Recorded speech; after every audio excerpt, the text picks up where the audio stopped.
Hello दोस्तों, कैसे हैं आप सभी लोग। उम्मीद करता हूँ अच्छे होंगे। दोस्तों, आज के इस वीडियो में हम बात करेंगे हैकर्स के बारे में। दोस्तों, कंप्यूटर के इन्वेंशन से लेकर अब तक दुनिया काफ़ी बदल चुकी है और सभी लोगों के काम करने का तरीका भी बदल चुका है। अब लड़ाइयाँ हथियारों के बल पर नहीं बल्कि टेक्नोलॉजी के दम पर लड़े जाते हैं। ऐसे में बड़ी बड़ी कंपनीज और गवर्नमेंट एजेंसीज हैकर्स को हायर करते हैं। दोस्तों, इस वेब वर्ल्ड में सभी चीज़ें एक दूसरे के साथ जुड़ी हुई है, जिसे हम ग्लोबल कनेक्टिविटी भी कह सकते हैं। इसलिए किसी के भी पर्सनल जोन में झांकना बहुत ही आसान सी बात है। दोस्तों, मेरे पर्सनल जोन कहने का मतलब सिर्फ और सिर्फ सोशल मीडिया ही नहीं बल्कि किसी भी आदमी का ऑनलाइन प्रेजेंस है। ये www यानी कि वर्ल्ड वाइड वेब का एक बड़ा सा हब है, जहां इंफॉर्मेशन को स्टोर और रिस्टोर किया जाता है। पहले लोग इसे सेफेस्ट वर्ल्ड मानते थे, लेकिन बाद में पता चला कि कुछ कंप्यूटर जीनियस के लिए यह एक खिलौने जैसा है। वो जब चाहे इससे अपना काम निकलवा सकते हैं। ये अपने इन खिलौनों का इस्तेमाल करके कुछ भी कर सकने की काबिलियत रखते हैं।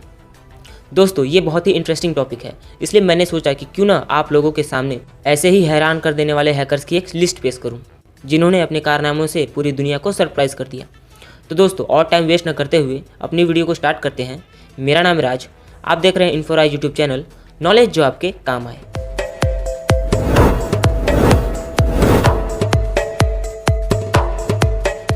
Number 1, Gary McKinnon. दोस्तों, हैकर्स की बात हो और गैरी की बात न हो, ऐसा तो हो ही नहीं सकता। दोस्तों, गैरी मैक्किनन एक बहुत ही क्यूरियस लड़का था, जिसे एलियंस और यूएफओ की जानकारी इकट्ठा करनी थी। इसलिए उसने सोचा क्यों ना नासा की वेबसाइट से ही डायरेक्ट एक्सेस ग्रांट की जाए, जिससे कि वो ज़्यादा जानकारी इकट्ठा कर सके। और जैसा उसने सोचा था वैसा ही किया।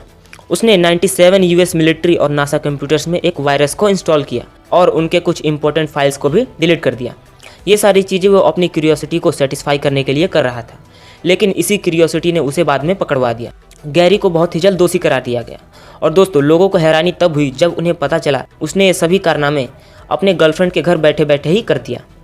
उसने सिर्फ नासा की फाइल्स ही डिलीट नहीं की, बल्कि उसने साइट पे एक नोटिस भी लगा दिया। उस नोटिस से वह लोगों को ये बताना चाहता था कि नासा की सिक्योरिटी बेहद ही खराब है, कोई भी इनकी सिक्योरिटी को तोड़ सकता है।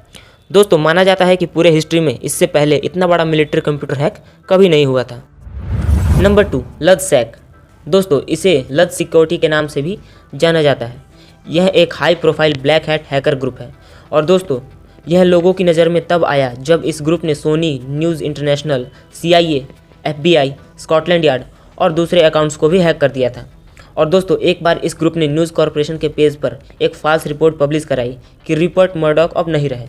दोस्तों, रिपर्ट मर्डॉक इसी न्यूज़ कॉर्पोरेशन के ओनर हैं। दोस्तों, ये ग्रुप कई बार बड़े बड़े न्यूज़पेपर वेबसाइट्स को हैक करके अपने रिटायरमेंट की खबर भी पब्लिश कर चुके हैं। बहुतों का मानना है कि ये ग्रुप बस लोगों की नेटवर्क सिक्योरिटी में स्थित कमियों के विषय में अवेयरनेस क्रिएट करते हैं। Number 3, Adrian Lamo. दोस्तों, एड्रियन लेमो का बचपन अकेले में ही बीता और जवानी तक ये अकेले ही रहते थे, इसलिए इन्हें होमलेस हैकर भी कहा जाता है। इन्हें पहले कोई भी नहीं जानता था। ये एक बड़ी हस्ती तब बने जब इन्होंने याहू, माइक्रोसॉफ्ट, गूगल और न्यूयॉर्क टाइम्स जैसे बड़े बड़े अकाउंट्स को हैक कर लिया। दोस्तों, गरीबी में जीने वाले एड्रियन पब्लिक इंटरनेट कनेक्शन से ही काम चला लेते थे और किसी भी कॉफ़ी शॉप या फिर कैफ़े में बैठे बैठे बड़ी बड़ी कंपनियों की सिक्योरिटी को तोड़ देते थे। दोस्तों, बाद में इन पर कई सारे आरोप लगाए गए और इन आरोपों के बाद इन्हें अरेस्ट कर लिया गया। साथ ही उन्हें अमेरिकन थ्रेट एनालिस्ट की भी उपाधि मिल गई। दोस्तों, बाद में अमेरिकी कोर्ट ने $65,000 के जुर्माने के साथ इन्हें 6 महीने हाउस अरेस्ट में भी रखा। हाउस अरेस्ट से छूटने के बाद एड्रियन लेमो एक जर्नलिस्ट बन गए और साथ ही लोगों को हैकिंग की टिप्स भी देने लगे। Number 4, Matthew Bevan and Richard price. दोस्तों, इन दोनों हैकर्स की वजह से दो देशों के बीच लड़ाई होते होते रह गई। दोस्तों, हम बात कर रहे हैं मैथ्यू बीवन और रिचर्ड प्राइस की। दोस्तों, ये दोनों ब्रिटिश बेस्ड हैकर्स थे, जिन्होंने 1996 में Griffith air force base, defence information system और कोरियन एटॉमिक रिसर्च इंस्टीट्यूट सहित कई सारे मिलिट्री एजेंसीज को हैक कर लिया और हैक करने के साथ साथ कई सारे इंपॉर्टेंट डेटास को भी एक्सचेंज किया। दोस्तों, फिर बीवन और प्राइस को बाद में गिरफ्तार कर लिया गया और गिरफ्तार करने के साथ साथ दो देशों की एजेंसीज को हैक करके लगभग तीसरे वर्ल्ड वॉर को शुरू करने का आरोप भी लगाया गया। दोस्तों, हालांकि बीवन का यह दावा था कि वह सिर्फ यूएफओ कॉन्स्पिरेसी थियरी को साबित करना चाह रहा था और साथ ही उसका यह मकसद भी था कि वह बता सके कि इन दोनों एजेंसीज की सिक्योरिटी सिस्टम कितनी वीक है। Number 5, anonymous. दोस्तों, आपने ये वाला मास्क कहीं ना कहीं देखा ही होगा। दोस्तों, ये मास्क गाय फॉक्स के फेस से सिमिलर है, जिसे एनोनिमस ग्रुप के द्वारा इस्तेमाल किया जाता है। दोस्तों, एनोनिमस अच्छे हैकर्स की कैटेगरी में आते हैं। इन्हें हैकर्स की दुनिया का डिजिटल रॉबिनहुड भी कहा जाता है। दोस्तों हम सभी जानते हैं कि रॉबिनहुड कितने नेकदिल, दयालु और दानी इंसान थे। ठीक वैसे ही हैकटिविस्ट ग्रुप एनोनिमस भी लोगों की मदद करते हैं। दोस्तों ये ग्रुप हमेशा ही गवर्नमेंट और कॉरपोरेट वेबसाइट्स जैसे कि FBI, CIA, PayPal, Sony, Mastercard और इस तरह की और वेबसाइट्स को अपना निशाना बनाते हैं। इस ग्रुप का लीडर कौन है या कौन इस ग्रुप को चलाता है ये किसी को नहीं पता, क्योंकि हैकर्स आम दुनिया को अपना नाम नहीं बताते। दोस्तों ये हैकर ग्रुप इंटरनेट के जरिए अपने मैसेज को भेजते हैं और विरोध के तौर पर सरकारी वेबसाइट्स को हैक करते हैं और इंटरनेट पर सरकारों के लिए परेशानी खड़ी करते हैं। Number 6, Jonathan James. दोस्तों जॉनथन जेम्स को इंटरनेट की दुनिया का कॉमरेड भी कहा जाता है। वो आज भले ही इस दुनिया में नहीं है, पर महज 15 साल की उम्र में उनके कारनामों ने उन्हें सबसे बड़े हैकर का खिताब दिलवा दिया था। दोस्तों जेम्स ने अमेरिकन गवर्नमेंट को घुटने टेकने पर मजबूर कर दिया था। जेम्स के पास US गवर्नमेंट के सभी डेटाबेस तक पहुंच थी, यहाँ तक कि सिक्योरिटी एजेंसीज और नासा के नेटवर्क्स भी उसकी पहुंच से बाहर नहीं थे। दोस्तों जेम्स ने नासा के स्पेस स्टेशन की पूरी जानकारी निकाल रखी थी।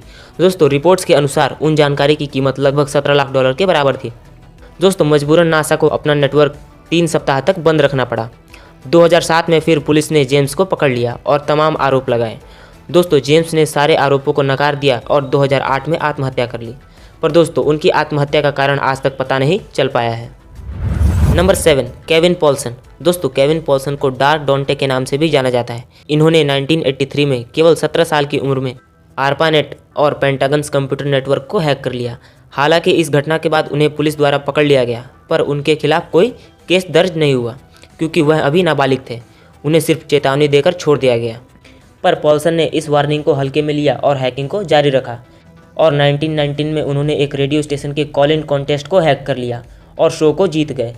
इस दौरान उन्होंने 15 मिनट तक सभी फ़ोन लाइनों पर कब्जा जमाए रखा। उस शो को जीतने पर उन्हें brand new Porsche car, vacation ticket और 10 लाख रुपए तक का इनाम मिला। फिर बाद में उन्हें पकड़ लिया गया और कई चार्जेस लगाए गए। उन्हें 3 साल तक कंप्यूटर का इस्तेमाल करने से रोक दिया गया। तब से वो एक वाइट हैट हैकर और जर्नलिस्ट में बदल गए और मौजूदा समय में केविन वायर्ड न्यूज़ के सीनियर एडिटर के रूप में काम कर रहे हैं। Number 8, Kevin Mitnick. दोस्तों केविन मिटनिक की कहानी बेहद ही दिलचस्प है। इनको अमेरिका के इतिहास का मोस्ट वांटेड साइबर क्रिमिनल बताया गया है।